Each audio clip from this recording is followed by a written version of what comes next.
और 25 मई को हरियाणा में लोकसभा के लिए मतदान होना है, जिसको लेकर तमाम राजनीतिक पार्टियां जो कि चुनाव प्रचार में जुटी हैं। वहीं कांग्रेस की प्रत्याशी कुमारी सैलजा के पक्ष में वोट मांगने के लिए राजस्थान के पूर्व डिप्टी सीएम सचिन पायलट हरियाणा पहुंचे। फतेहाबाद में उन्होंने जनसभा को संबोधित किया और बीजेपी पर इस दौरान जमकर सचिन पायलट बरसे हैं। उन्होंने कहा कि जनता ने मन बना लिया है, अब कांग्रेस की सरकार बनेगी। पायलट ने भाजपा को हर मोर्चे पर विफल बताया। कहा कि बीजेपी ने झूठे वादे करके वोट हथियाए हैं, अब जनता सबक सिखाने को तैयार है।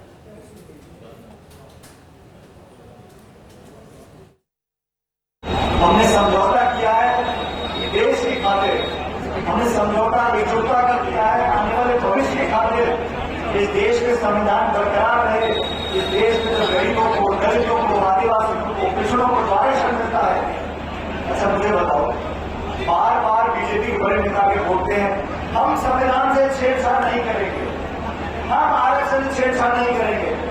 मैं पूछना चाहता हूँ, आपको बार बार खंडन करने की नौबत ही क्यों पड़ी?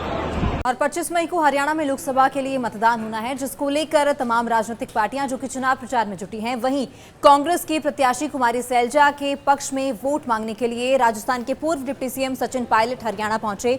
फतेहाबाद में उन्होंने जनसभा को संबोधित किया और बीजेपी पर इस दौरान जमकर सचिन पायलट बरसे हैं। उन्होंने कहा कि जनता ने मन बना लिया है, अब कांग्रेस की सरकार बनेगी। पायलट ने भाजपा को हर मोर्चे पर विफल बताया। कहा कि बीजेपी ने झूठे वादे करके वोट हथियाए हैं, अब जनता सबक सिखाने को तैयार है।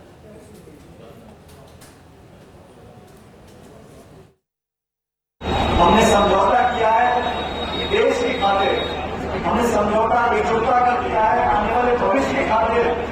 इस देश के संविधान बरकरार रहे, इस देश में जो गरीबों को, दलितों को, आदिवासियों को, पिछड़ों को आरक्षण मिलता है। अच्छा मुझे बताओ, बार बार बीजेपी के बड़े नेता के बोलते हैं हम संविधान से छेड़छाड़ नहीं करेंगे, हम आरक्षण से छेड़छाड़ नहीं करेंगे।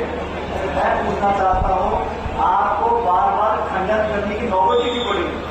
और 25 मई को हरियाणा में लोकसभा के लिए मतदान होना है, जिसको लेकर तमाम राजनीतिक पार्टियां जो कि चुनाव प्रचार में जुटी हैं। वहीं कांग्रेस की प्रत्याशी कुमारी सैलजा के पक्ष में वोट मांगने के लिए राजस्थान के पूर्व डिप्टी सीएम सचिन पायलट हरियाणा पहुंचे। फतेहाबाद में उन्होंने जनसभा को संबोधित किया और बीजेपी पर इस दौरान जमकर सचिन पायलट बरसे हैं।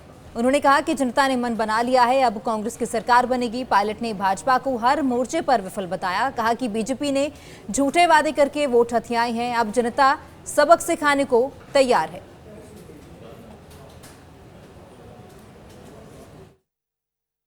हमने समझौता किया है देश की खातिर, हमने समझौता एकजुटता कर दिया है आने वाले भविष्य की खातिर। इस देश के संविधान बरकरार रहे, इस देश में जो गरीबों को, दलितों को, आदिवासियों को, पिछड़ों को आरक्षण मिलता है।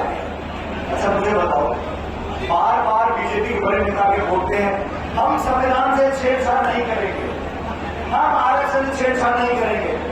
मैं पूछना चाहता हूँ, आपको बार बार खंडन करने की नौबत ही क्यों पड़ी?